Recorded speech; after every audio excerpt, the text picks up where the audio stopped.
Chapter 20. To obviate the danger of this threat being fulfilled, Mr. Linton commissioned me to take the boy home early, on Catherine's pony, and, said he, as we shall now have no influence over his destiny, good or bad, you must say nothing of where he has gone to my daughter.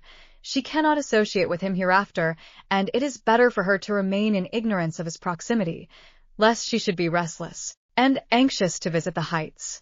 Merely tell her his father sent for him suddenly, and he has been obliged to leave us. Linton was very reluctant to be roused from his bed at 5 o'clock, and astonished to be informed that he must prepare for further traveling, but I softened off the matter by stating that he was going to spend some time with his father, Mr. Heathcliff, who wished to see him so much.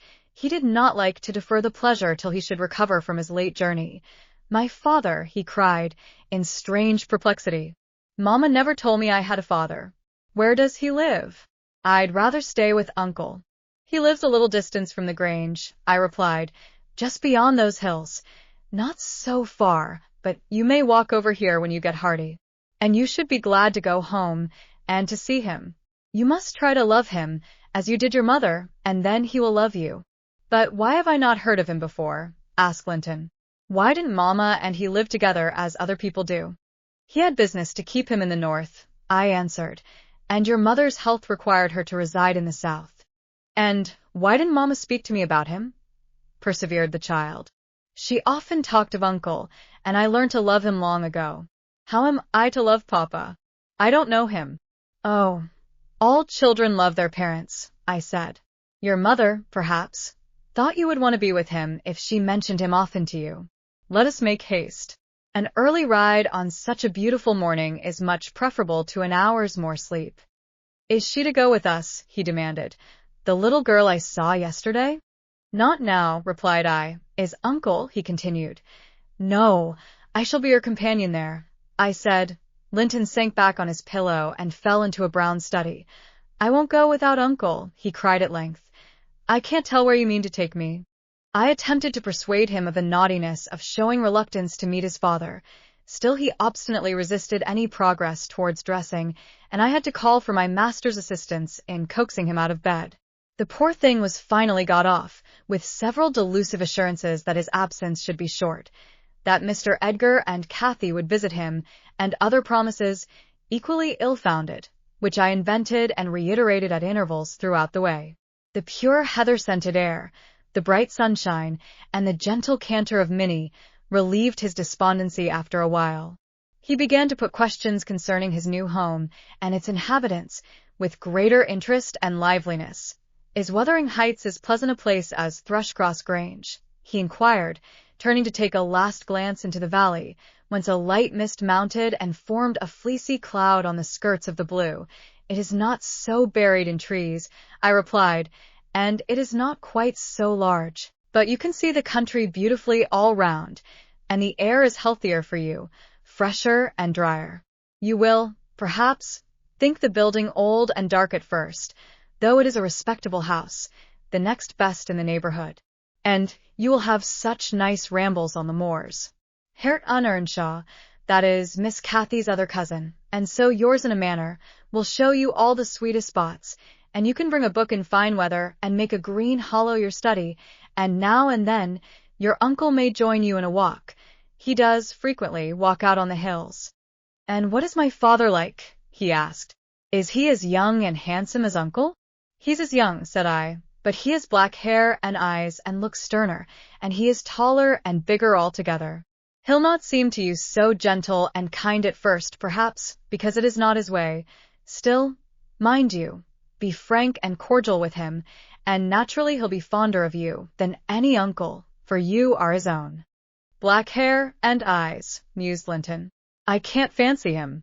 Then I am not like him, am I?" "Not much," I answered. "Not a morsel," I thought, surveying with regret the white complexion and slim frame of my companion, and his large languid eyes, his mother's eyes, save that, unless a morbid touchiness kindled them a moment, they had not a vestige of her sparkling spirit. "How strange that he should never come to see Mamma and me," he murmured. "Has he ever seen me? If he has, I must have been a baby. I remember not a single thing about him."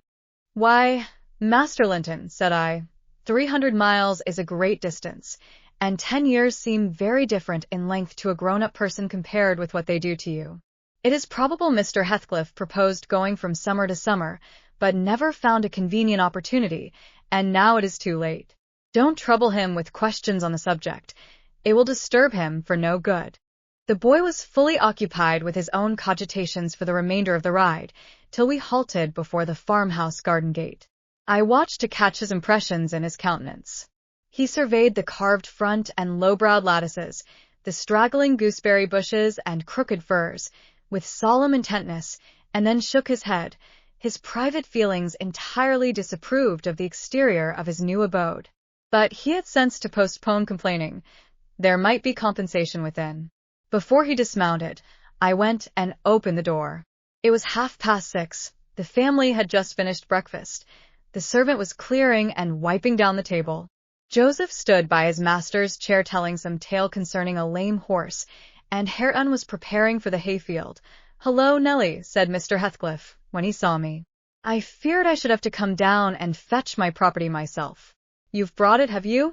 Let us see what we can make of it." He got up and strode to the door. Hareton and Joseph followed in gaping curiosity. Poor Linton ran a frightened eye over the faces of the three. "Sure why," said Joseph after a grave inspection. "He's swapped ye, maester, and yon's his lass." Heathcliff, having stared his son into an ague of confusion, uttered a scornful laugh. "God, what a beauty! What a lovely, charming thing!" he exclaimed. "Haven't they reared it on snails and sour milk, Nellie? Oh, damn my soul! But that's worse than I expected, and the devil knows I was not sanguine." I bid the trembling and bewildered child get down and enter. He did not thoroughly comprehend the meaning of his father's speech, or whether it were intended for him. Indeed, he was not yet certain that the grim, sneering stranger was his father. But he clung to me with growing trepidation, and on Mr. Heathcliff's taking a seat and bidding him come hither, he hid his face on my shoulder and wept. "Tut, tut," said Heathcliff, stretching out a hand and dragging him roughly between his knees, and then holding up his head by the chin. "None of that nonsense. We're not going to hurt thee, Linton, isn't that thy name? Thou art thy mother's child, entirely. Where is my share in thee, puling chicken?" He took off the boy's cap and pushed back his thick flaxen curls, felt his slender arms and his small fingers, during which examination Linton ceased crying, and lifted his great blue eyes to inspect the inspector. "Do you know me?" asked Heathcliff, having satisfied himself that the limbs were all equally frail and feeble. "No," said Linton, with a gaze of vacant fear. "You've heard of me, I dare say?"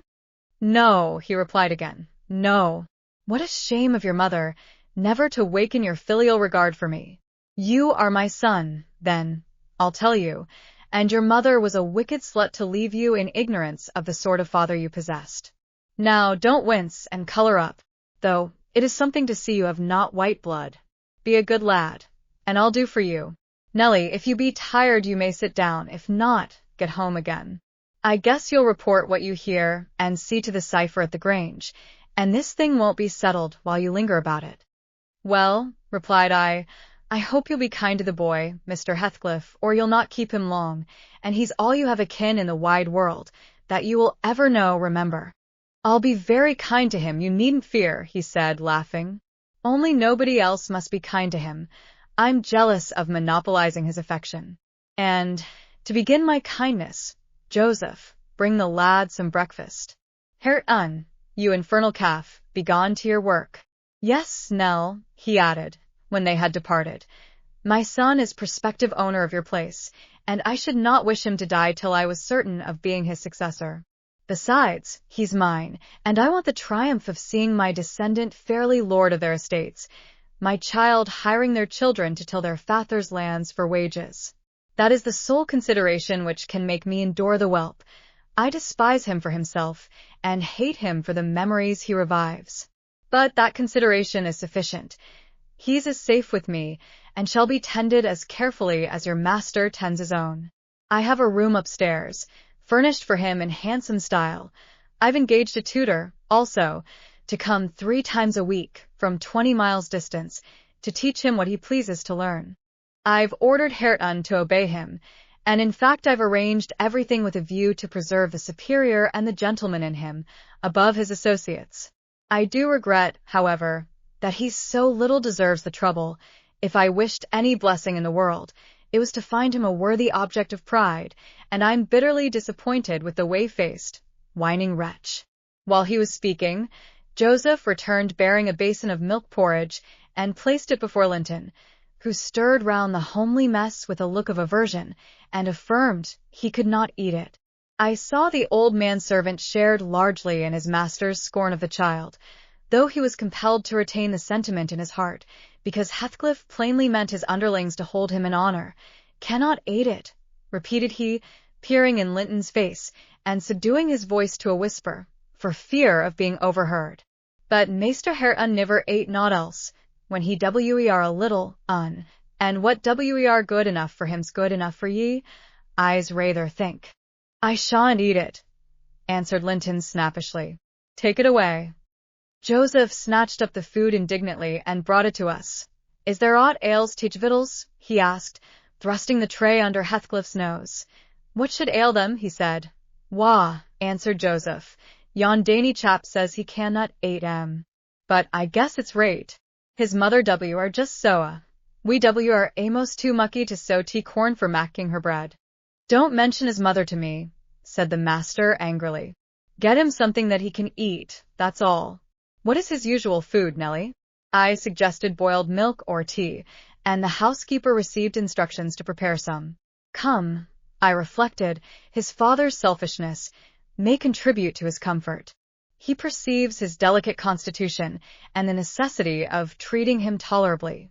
I'll console Mr. Edgar by acquainting him with the turn Heathcliff's humor has taken. Having no excuse for lingering longer, I slipped out, while Linton was engaged in timidly rebuffing the advances of a friendly sheepdog. But he was too much on the alert to be cheated. As I closed the door, I heard a cry and a frantic repetition of the words, "Don't leave me. I'll not stay here. I'll not stay here." Then the latch was raised and fell.